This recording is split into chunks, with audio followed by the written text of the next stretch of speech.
Eh bien, bonjour à tous, c'est Ketal et bienvenue sur une nouvelle vidéo sur Marvel Champions. Aujourd'hui, on va parler de Gamora, nouveau personnage qui a été annoncé hier par FFG sur leur site anglais, dont on a vu quelques cartes ainsi que quelques autres cartes de son pack pour les autres affinités. On va un peu analyser tout ça tous ensemble et on va commencer tout de suite avec justement sa face alter ego. Alors, ce qui nous va nous choquer déjà, entre guillemets, c'est les 10 points de vie qui sont une valeur plutôt faible, qui est plutôt réservée aux personnages un peu fragiles. Donc, avec 3 de recovery en plus, donc de reconstitution, ça va être dangereux pour elle. Il va falloir faire attention à ses points de vie. Elle ne pourra pas encasser énormément d'attaques, ni remonter énormément en PV quand elle passe en alter ego. Par contre, ce qui nous intéresse énormément, bon, elle a 6 de taille de main, ça maintenant on a un peu l'habitude, à part les héros qui sont pas très bons, mais voilà, 6 de taille de main c'est un peu la base. Ce qui nous intéresse, c'est sa capacité skill tacticien, donc tacticien talentueux on va dire, qui nous permet d'inclure jusqu'à 6 événements d'attaque ou de contre de notre deck, d'aspects qui sont d'autres qu'on a choisi, d'affinités qui sont d'autres qu'on a choisi. Donc par exemple, si jamais on joue Gamora agressivité, on pourrait très bien prendre 6 événements d'attaque ou de contre venant de justice, de protection, etc. C'est une capacité excellente qui nous fait grandement penser à la fois à Miss Marvel sur la capacité de jouer sur les événements. Donc Gamora, un personnage justement qui va beaucoup jouer sur les événements, on imagine, et encore vous n'avez pas vu de l'autre côté. Mais aussi qui nous fait penser à Spider-Woman, car c'est le deuxième personnage qui a la capacité de pouvoir mettre des cartes de différentes affinités dans son deck. Donc il y a un mélange un peu entre les deux affinités, entre les deux personnages plutôt, qui est très très cool, qui a déjà donné à énormément de gens envie de la jouer, parce qu'évidemment en deck building, on rêve déjà tous de faire des decks agressivité ou protection avec des pour la justice dedans, ce qui va être très intéressant, vous vous en doutez, histoire de gérer un peu le contre. Mais non, franchement, le perso très sympa. On va voir la suite du personnage avant de parler un peu des différentes affinités qui vont être intéressantes. Mais rien que ça rend le personnage vraiment très très cool. Et aussi en action, en plus de ça, on peut regarder la carte du dessus de nos decks. Et si c'est une attaque ou un contre, on peut la piocher. Franchement, en alter ego, avoir une capacité de pioche, c'est très très fort. Vu que Gamora, on imagine très bien qu'elle va avoir énormément d'événements dans son deck. Et qu'en plus, tout ce qui n'est pas événement, bah en fait, ça va être soit des ressources, voilà, des fois c'est pas de chance, soit des améliorations ou des soutiens. Dans ces deux cas-là, en fait, bah, on les joue en jeu. Donc au bout d'un moment, ils ne restent pas à table. Donc clairement, en réussissant à épurer un peu notre deck via les soutiens et les améliorations, on va réussir à faire quelque chose de très intéressant, je pense, avec ce personnage. Et dans le pire des cas, si c'est une ressource ou un allié ou autre chose, eh bien, au moins vous savez ce que vous allez avoir au prochain tour, ce qui est plutôt cool aussi. Au niveau de sa phase de héros, nous avons donc Gamora, 2-2-2, des très bonnes stats, des stats équilibrées, on aime bien, on est content. 2 de compte, c'est la base. 2 d'attaque, c'est cool, ça permet de gérer un peu en cas de besoin. Et 2 de défense, c'est le minimum syndical, on va dire, quand t'as 10 PV et 3 Drake.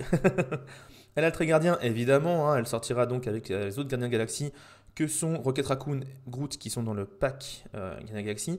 Mais aussi donc Star-Lord, peut-être, sait-on jamais, Drax, qui est un personnage qui a été beaucoup leaké, qui est une grosse rumeur insistante. Mais on va voir si jamais il arrive ou pas. Toujours est-il que, au niveau de ses capacités, c'est des capacités simples mais qui sont très efficaces. Pour faire simple, Finesse permet qu'en jouant un événement d'attaque de enlever une menace d'une manigance, une fois par phase, attention, c'est important. Et l'autre, précision, qui permet, quand on joue un événement de contre, de faire un dégât à un ennemi, n'importe lequel, encore une fois, limité à une fois par phase. Dans les deux cas, c'est très sympa, parce que d'une, ça fait un personnage extrêmement polyvalent et versatile, qui va pouvoir gérer et ennemis et manigance, et en plus, le petit dégât sur les ennemis va être un très très bon moyen de pouvoir gérer les tenaces, par exemple. Donc vraiment, des capacités très intéressantes, pas trop pétées comparé à d'autres, mais franchement très très fort. Surtout ce 1 par phase et non pas 1 par tour qui va être assez cool avec d'autres cartes qu'elle a. On va voir ça dans très peu de temps. On va commencer par son upgrade, Keen Instinct, qui est grosso modo un peu comme le costume de notre amie Miss Marvel, sauf que c'est sur un événement d'attaque ou de compte seulement et pas juste sur un événement. Mais ça permet pour un d'avoir une carte qui va générer une ressource wild en plus, donc ce qu'on veut, sur les événements d'attaque ou de compte, ce qui va être extrêmement efficace sur les événements d'attaque avec agressivité, sur tous les événements qui vont nous demander de générer des ressources physiques pour qu'ils soient plus forts, ou alors en contre avec justice pour tous les événements de compte qu'il a, qui nous demandent très souvent d'avoir des ressources mentales pour faire des effets supplémentaires. Donc dans les deux cas, on va pouvoir l'utiliser au plein potentiel. Franchement, très très bonne carte que Skin Instinct qui coûte que 1 en plus, je trouve ça vraiment extrêmement fort. Decisive Blow qui est un peu son gros event d'attaque. Alors on ne sait pas malheureusement combien de cartes seront en combien d'exemplaires, enfin quelles cartes seront en combien d'exemplaires. Si je devais faire un pari, je dirais que Kin Instinct, 13 sur 15, donc il reste 2 cartes derrière. Peut-être en x2, ça me choquerait pas trop. Ça serait quand même fort, hein. C'est pas unique ceci dit. Vu que c'est pas unique, il y a moyen qu'il l'ait mis en x2, hein. Ah, ça va être trop fort s'ils l'ont mis en x2. Decisive Blow, une attaque donc pour seulement 2 qui fait 4 dégâts à un ennemi, mais qui fait 7 dégâts si jamais on a fait un événement de contre ce tour-ci. On pourrait se dire, ouais, bah alors faut avoir l'événement de contre avant, faut le jouer, etc. Vous allez voir, encore un peu après, qu'il y a des événements qui vont être à la fois attaque et contre, ça va être très intéressant. Parce que là, mine de rien, pour 2 mettre 7 dégâts, on est sur un excellent ratio. Je rappelle que normalement on met 8 pour 3 avec Spider-Man, qu'on met 8 pour 3 et 1 avec Ant-Man, mais bon, lui c'est particulier, il est vraiment balèze, son événement. Ou alors que Iron Man, en étant aérien, donc en ayant dépensé un peu de ressources au préalable, peut mettre 8 dégâts pour 2.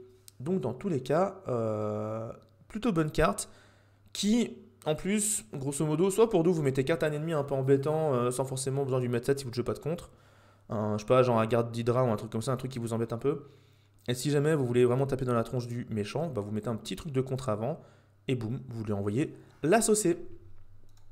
Cross Counter, la fameuse carte dont on voulait parler, la carte qui me paraît extrêmement puissante. Pourquoi? Parce que c'est un événement. Attaque, défense, contre, donc il a tous les traits. Donc si vous jouez Cross Counter avec notre ami Gamora, vous activez finesse et précision. Mais en plus, là où ça devient très intéressant, c'est que Cross Counter, c'est une interruption d'héros lorsqu'on vous attaque. Et rappelez-vous, justement sur Gamora, finesse et précision se déclenchent une fois par phase. Donc si jamais durant votre tour, vous avez réussi à jouer un événement de contre, un événement d'attaque pour activer le petit dégât et le petit contre, la petite menace enlevée en plus, et que durant le tour du méchant, vous jouez un cross-counter, vous allez pouvoir encore faire un dégât enlever une menace. C'est extrêmement rentable.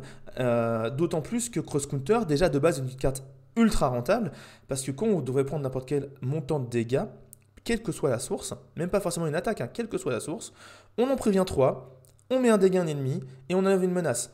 Pour seulement 1, mais c'est ultra cost effectif, d'autant plus avec la capacité justement de notre ami Gamora Cross Counter. S'ils l'ont mis un x3 dans le deck, ça va être énorme parce que vous allez faire des tours mais monumentaux. Le tour où vous allez jouer votre Cross Counter sur une attaque adverse, vous allez prendre très peu de dégâts et mettre 2 dégâts et enlever 2 de manigance. Donc ce qui est assez ouf avec Gamora, c'est que j'ai l'impression avec ses capacités et ses quelques cartes comme Cross Counter, qu'en fait elle n'aura pas besoin de cartes qui enlèvent de la menace parce qu'en fait elle a déjà 2 de contre elle-même et elle a plein de capacités en fait pour enlever la menace.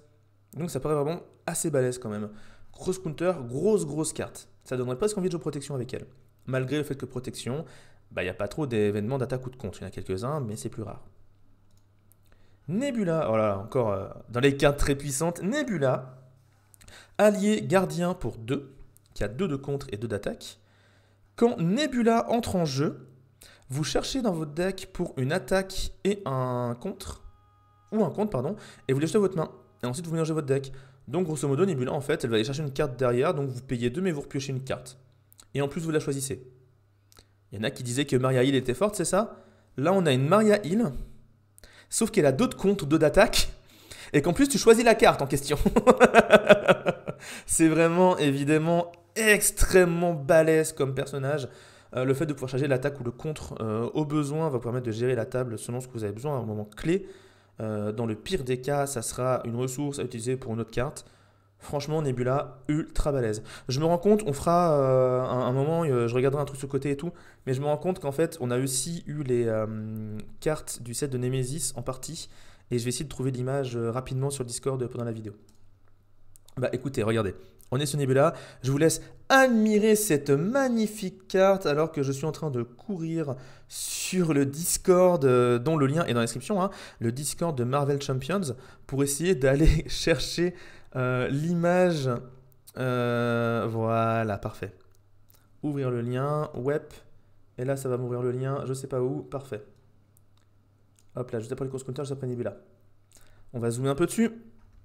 Mais voilà tout ce qu'on peut voir du set un peu lié à Nebula. Alors, ce qui est intéressant déjà à voir, évidemment, c'est que Nebula, c'est aussi son Nemesis. Et du coup, on ne sait pas du tout pour l'instant comment c'est géré le fait d'avoir une Nemesis qui a le même nom que ton propre sbire. Vu que c'est des personnages uniques à table, je crois pas qu'il y a encore une religne là-dessus. on voit que donc la manigance en question va être une manigance à 4 tout court, et il n'y a que Gamora qui peut la gérer. Et une fois que la phase du méchant commence, eh bien, si jamais Gamora n'a pas géré sa manigance, c'est seulement elle qui va se taper une carte en plus durant la phase du méchant. Donc, une manigance terrible parce que non seulement c'est une manigance qui te file des cartes, mais en plus c'est une manigance que tu es le seul à pouvoir gérer et qui a quand même 4 de menaces dessus, donc c'est pas rien. Et Nebula derrière, on ne sait pas ce qu'elle fait, on va jusqu'à 5 PV, donc quand même ça commence à faire 5 PV. Seulement de compte et 2 d'attaque, c'est un peu la base, mais en dehors de ça, on n'en sait pas plus.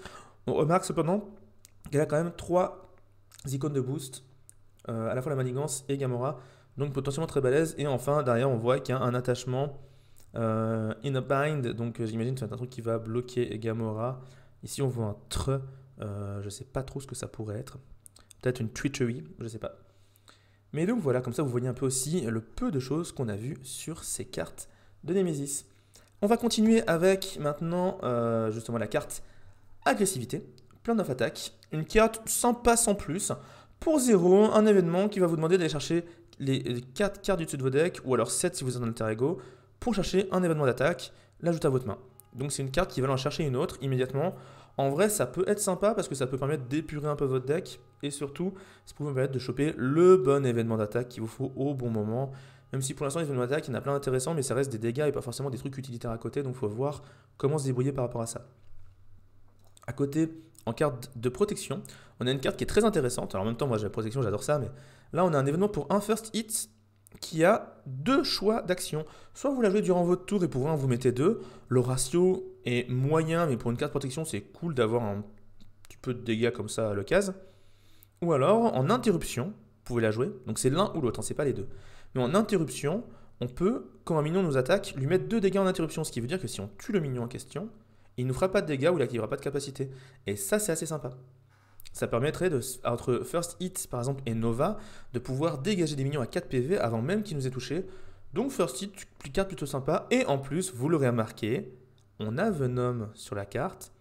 Et comme vous le savez, au niveau des leaks et des rumeurs, Venom serait potentiellement un personnage qui arriverait après les Gardiens de la Galaxie. Alors, ce Venom-là, apparemment, serait pas le Venom qu'on connaît de Spider-Man, mais un Venom venant un peu des Gardiens de la Galaxie. Un Venom qui a pris le contrôle d'un personnage militaire, je me souviens plus de son nom, quelque chose comme Thompson ou quelque chose comme ça. Donc à voir. À voir, mais on a Venom sur les cartes, et ça c'est cool. On continue avec la carte Justice Imped, qui est plutôt intéressante. Pour 2, vous allez pouvoir enlever 3 de menaces de la manigance principale, et si c'est la première carte que vous avez de ce tour-ci, vous la remettez dans votre main. Donc vous payez 2 mais vous la récupérez, c'est un peu comme si vous aviez payé que 1, entre guillemets, ou tout du moins vous pouvez l'utiliser pour ressources, enfin comme ressource pour autre chose. Elle a la ressource mentale en plus, donc ils ont bien pensé, donc ça va être utile pour jouer les pour la justice, etc. Maintenant, pour 2, 1, enfin entre les deux, quoi, 3 de menaces, en fait le truc c'est qu'on a des cartes qui font mieux que ça malheureusement. Et c'est un peu ce qui est dommage, c'est que en vrai, elle est sympa. Certains diront ouais, mais tu te rends compte avec Miss Marvel, tu peux jouer la carte, la reprendre, la rejouer avec Miss Marvel, la reprendre avec Miss Marvel et la rejouer. Ouais, mais en fait non, parce que au final, ça fait beaucoup de thunes dépensées pour de la menace. Ça fait un total de 6 ressources dépensées pour enlever 9. Avec des poules à justice, tu fais ça pour 4, quoi. Tu fais 8 pour 4. Donc voilà, c'est pas forcément le plus intéressant. Mais toujours est-il que ça peut être une carte sympatoche en x1 dans les decks potentiellement. Et ça fait une action. En fait, avec Gamora par exemple, ça fait une action de compte que tu fais de toute façon avant de faire les autres actions derrière, comme par exemple son fameux Decisive Blow. Donc, à voir. Je suis pas ultra fan. Je ne mettrai pas une très bonne note à cette carte si jamais je devais la noter. Mais faut voir. Et une carte neutre. Pas de carte commandement malheureusement, un commandement qui est clairement l'affinité la plus délaissée en ce moment, vraiment l'affinité la plus dure à jouer et pour laquelle il manque vraiment énormément de cartes, donc on est vraiment très triste de ne pas avoir eu le leak de la carte commandement, vous vous en doutez. Mais on a en tout cas cette magnifique carte Hit and Run pour 3 qui certes n'a pas des ratios excellents encore une fois, mais qui a l'avantage d'être une action de contre et d'attaque en même temps. C'est à la fois un avantage et un inconvénient. L'avantage, c'est que avec Gamora, par exemple, tu peux tout déclencher d'un coup. L'autre avantage, c'est que tu fais 2 dégâts ennemis et 2 de menaces de manigance au. Tu enlèves 2 de menaces à la manigance, justement, celle que tu veux. Donc ça, c'est cool. Le désavantage, pour cette carte-là, tout comme pour Cross Counter, c'est que vu que c'est un événement qui a tous les mots-clés, attaque, défense, contre, si vous êtes sonné ou si vous êtes désorienté, l'événement est annulé. Et ça va être la grosse faiblesse de Gamora. Justement, on le voit avec cette autre carte, qui est aussi une grosse faiblesse pour cette carte-là, c'est que dans la situation où vous avez soit sonné, soit, justement, je disais, désorienté, eh bien la carte n'est quasiment pas jouable en fait, parce que vous allez la jouer pour rien. Alors certes, c'est une carte que pour 1, donc ça peut valoir le coup et tout, par rapport au fait de claquer un gros événement à 3 dans le vent parce que vous êtes sonné. Mais là, par exemple, Hit and Run, c'est un énorme problème, parce que la carte qui coûte 3, que tu peux pas jouer quand tu es sonné ou désorienté. Alors certains diront, oui, mais tu sais, il y a une carte neutre qui est sortie récemment qui permet d'enlever les tokens sur les désorientés. C'était peut-être prévu, j'avoue, pour le coup. Mais non, ça suffira pas, clairement. Le seul avantage derrière tout ça, c'est quand même que Gamora a 2 de contre et 2 d'attaque, donc au pire, bah, vous l'inclinez pour enlever le token en question, et vous pouvez jouer vos trucs dans le kill derrière. Le désavantage, c'est que si vous avez pris justement un truc qui vous sonne ou quoi que ce soit, avant d'avoir pu jouer votre cross-counter, vous pouvez pas le jouer, et ça c'est un peu dommage. Donc voilà, on a fait le tour des cartes qu'on voulait voir. J'espère que ce petit review ensemble vous a plu. En tout cas, je vous dis pour ma part à bientôt pour de futures petites reviews comme ça de cartes. Je vous souhaite une bonne journée. Le lien du Discord, encore une fois, est en dessous de la description. J'espère que vous viendrez bientôt. Je vous fais des gros bisous. Ciao, ciao.